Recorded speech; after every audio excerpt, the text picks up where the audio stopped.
আসসালামু আলাইকুম রহমতুল্লাহ।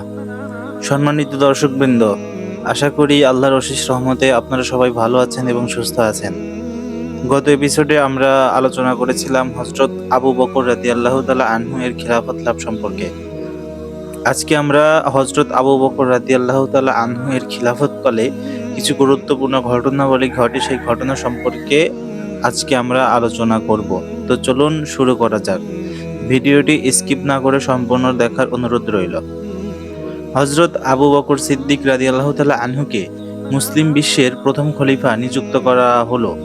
মসজিদে নববীতে একে একে সকল সাহাবী তার হাতে বায়াত গ্রহণ করতে লাগলেন। বায়াত গ্রহণের বরকতময় পর্ব শেষ হলো। আবু বকর রাদিয়াল্লাহু তাআলা আনহু মিম্বরে দাঁড়ালেন। খলিফা হিসেবে প্রথম ভাষণ দিলেন। তিনি বললেন, ভাইরা আমার, আল্লাহর শপথ করে বলছি, আমার হৃদয়ে কখনো নেতৃত্বের লোভ ছিল না।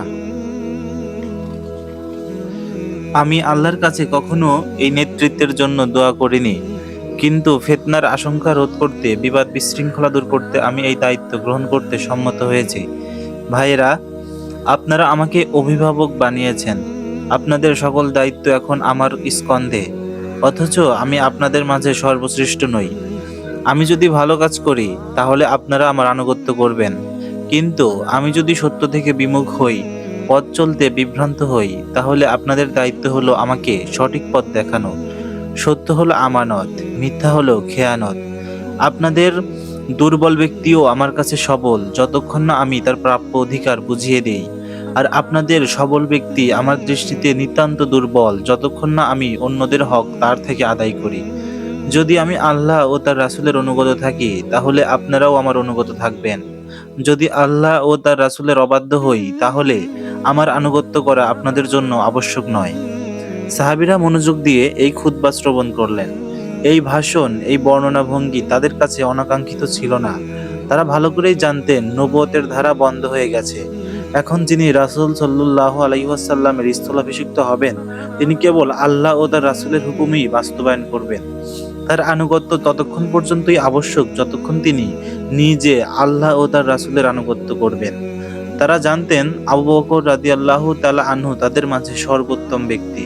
তারা জানতেন নবনির্বাচিত খলিফা আল্লাহর হুকুম বাস্তবায়ন করবেন, শান্তি, নিরাপত্তা, ইনসাফ ও আদালত কায়েম করবেন। কিছু ভিত্তিহীন বানোয়াট বর্ণনায় এসেছে হযরত আলী রাদিয়াল্লাহু তাআলা আনহু 6 মাস পর্যন্ত বায়াত গ্রহণ করা থেকে বিরত ছিলেন। মূলত তা হযরত আলী রাদিয়াল্লাহু তাআলা আনহু এর উপর চরম মিথ্যাচার ছাড়া আর কিছুই নয়। তিনি অন্যান্য সাহাবীদের মাঝে প্রথম দিনেই বায়াত হন। আবু বকর রাদিয়াল্লাহু তাআলা আনহু এর শ্রেষ্ঠত্বের ব্যাপারে তিনি কখনোই সন্দিগ্ধ ছিলেন না। তিনি তো রাসূল সাল্লাল্লাহু আলাইহি ওয়াসাল্লামের অসুস্থ থাকার দিনগুলোতে আবু বকর রাদিয়াল্লাহু তাআলা আনহু এর ইমামতিতে নির্দ্বিধায় নামাজ পড়েছেন। তার বায়াত গ্রহণ করতে অস্বীকার করার কোনো প্রশ্নই ছিল না। একইভাবে আরেকটি মিথ্যাচার বর্ণিত হয়েছে যে হযরত সাদ বিন ওবাদা খাজরাজি রাদিয়াল্লাহু তাআলা আনহু কখনো বায়াত হননি। এমনকি 6 মাস পর খলিফার বায়াত ব্যতীতই তিনি ইন্তেকাল করেছেন। এটাও নিতান্ত ভ্রান্ত বর্ণনা। সাদ বিন ওবাদাহ রাদিয়াল্লাহু তাআলা আনহু সবার সাথে সেদিনই সাকিবাহে বনু সাইদায় বায়াত হয়েছিলেন। তবে তিনি তখন অসুস্থ ছিলেন। এই অসুখেই তিনি মৃত্যুবরণ করেন, যার কারণে সিদ্দিকী জমানায় তার আলোচনা পাওয়া যায় না। তিনি অসুস্থ অবস্থায় হাওয়া বদল করে সুস্থ হওয়ার অভিপ্রায় নিয়ে মদিনার পার্শ্ববর্তী এক গ্রামে গিয়েছিলেন এবং সেখানেই তিনি ইন্তেকাল করেন।